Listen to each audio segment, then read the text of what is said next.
ta loi délivrance. Ta parole, Seigneur, est vérité, et ta loi délivrance. Cherchez le bien, non le mal, afin de vivre, ainsi le Seigneur sera avec vous. Ta parole, Seigneur, est vérité, et ta loi délivrance. Le Seigneur soit avec vous. Et avec votre esprit. Évangile de Jésus-Christ selon saint Jean. Gloire à toi, Seigneur.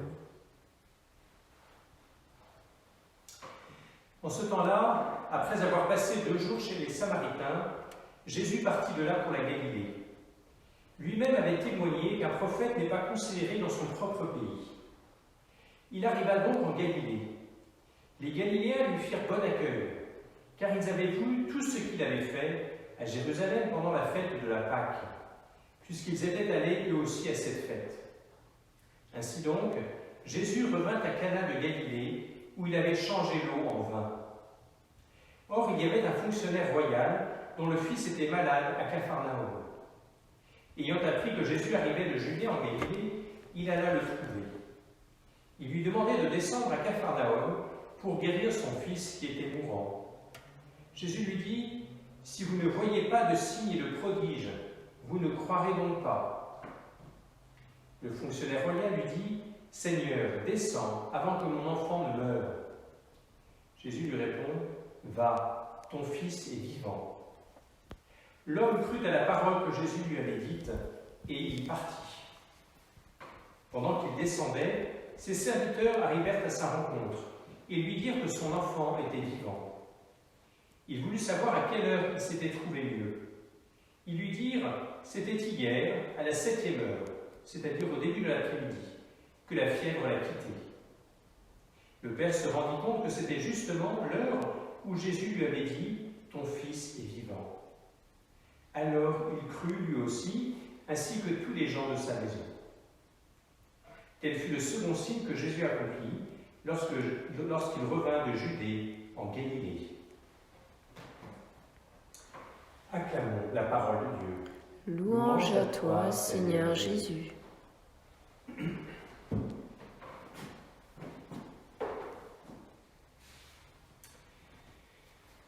Je me souviens, quand je prenais des leçons de conduite avant de passer mon permis de conduire, le moniteur de l'auto-école me disait toujours qu'il fallait, puisque nous avions 2 yeux, eh bien à la fois avoir un œil sur ce qui se passait de façon proche, quelques mètres devant le capot, et puis ici il fallait avoir toujours des coups de regard bien plus loin, pour regarder les 100, les 200, les 300, les 500 mètres suivants, si la route est dégagée, si la route le permet.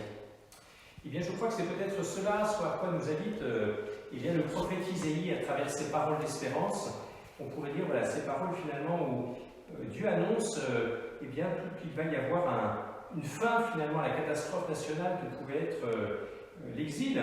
Et donc finalement, il montre déjà une vision, on pourrait dire, à son peuple pour lui redonner l'espérance. Eh bien, c'est peut-être cela à quoi nous sommes invités, même déjà aujourd'hui.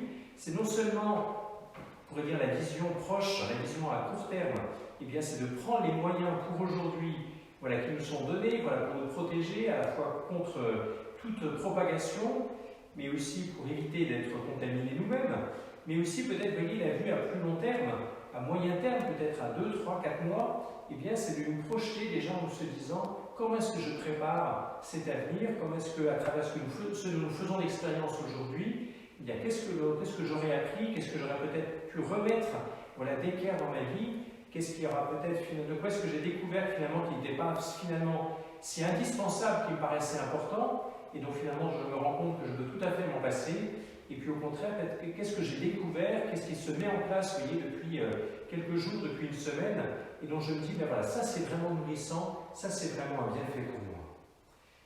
Et puis n'hésitons pas, comme ce fonctionnaire royal qui vient trouver Jésus à Cana, aussi à continuer à prier pour tous ceux qui peuvent en avoir besoin et être réconfortés par le Seigneur. J'avais d'une certaine manière cette image qui me venait dans la prière il y a quelques jours, venir se blottir dans la main du Seigneur voilà, lui qui nous porte, lui qui veille sur nous, lui qui sait aussi toutes les épreuves, toutes les difficultés que nous pouvons avoir, mais lui aussi qui vient nous donner cette espérance. Le plus jeune mourra centenaire, ne pas atteindre 100 ans sera malédiction, on bâtira des maisons, on y habitera, on plantera des vignes, on mangera leurs fruits. Voilà, une promesse que le Seigneur nous donne à chacun, à chacune, voilà, même si cela peut-être se réalisera selon des modalités différentes.